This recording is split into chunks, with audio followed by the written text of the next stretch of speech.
ఏపీలో ఎన్నికలకు సమాయత్తమవుతోంది central election commission. ఇవాళ రాజకీయ పార్టీలతో భేటీ కానుంది కేంద్ర బృందం. ఓటర్ లిస్టులో తప్పిదాలు, ఫిర్యాదులపై సీఎస్, డీజీపీ సహా జిల్లా అధికారులతో సమీక్ష నిర్వహించనుంది.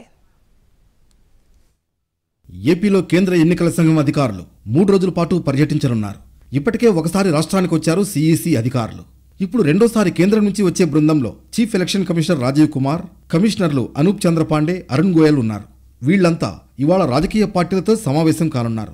అలాగే ఓటర్ల జాబితాలో తప్పిదాలు, ఫిర్యాదులపైన అధికారులతో సమీక్షిస్తారు.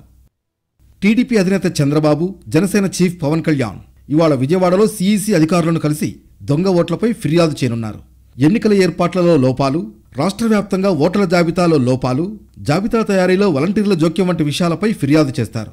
ముఖ్యంగా వాలంటీర్లు, సచివాలయాల సిబ్బందిని ఎన్నికల విధులకు దూరంగా ఉంచాలని కోరనున్నారు. వీటన్నింటిపై క్షేత్రస్థాయిలో పరిశీలన చేయనుంది సీఈసీ బృందం. అలాగే 10వ తేదీన ఎన్నికల సన్నద్ధతపై AP CEO Mukesh Kumar presentation ఇవ్వనున్నారు. అటు వైసీపీ నాయకులు కూడా ఎన్నికల సంఘం ప్రతినిధులను కలవనున్నారు. వైసీపీ తరఫున ఎంపీలు విజయసాయిరెడ్డి, మార్గాని భరత్ భేటీ కానున్నారు. ఓటర్ల నమోదులో టీడీపీ అక్రమాలకు పాల్పడుతోందని ఫిర్యాదు చేయనున్నారు నేతలు. తెలంగాణలో ఓట్లు వేసిన ఏపీ ఓటర్లు ఏపీలో వేయకుండా చర్యలు తీసుకోవాలని ఆధారాలతో సహా ఈసీకి ఫిర్యాదు చేయనున్నారు వైసీపీ నేతలు.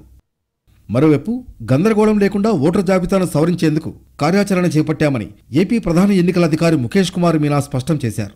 మృతి చెందిన ఓటర్లు, డూప్లికేట్ కేసులు, ఓటు బదిలీ దరఖాస్తులను ఇంటింటి సర్వే నిర్వహించి పరిష్కరించామన్నారు.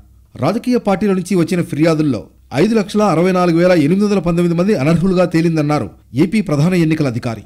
అలాగే కాకినాడలో ఫామ్ 7 ద్వారా గంపగుత్తగా ఓటర్లను చేరుస్తున్న 13 మందిపై, గుంటూరులో 6గురిపై ఎఫ్ఐఆర్ నమోదు చేశామన్నారు. చంద్రగిరి నియోజకవర్గంలో ఐపీసీ, ఐటీ చట్టాల కింద కేసులు పెట్టినట్టు తెలిపారు ముఖేష్ కుమార్. జీరో డోర్ నెంబర్లు, ఒకే ఇంటిలో 10 మంది కంటే ఎక్కువ ఓటర్లు ఉన్న కేసుల్లో 97% మేర తనిఖీలు పూర్తి చేసినట్టు వెల్లడించారు.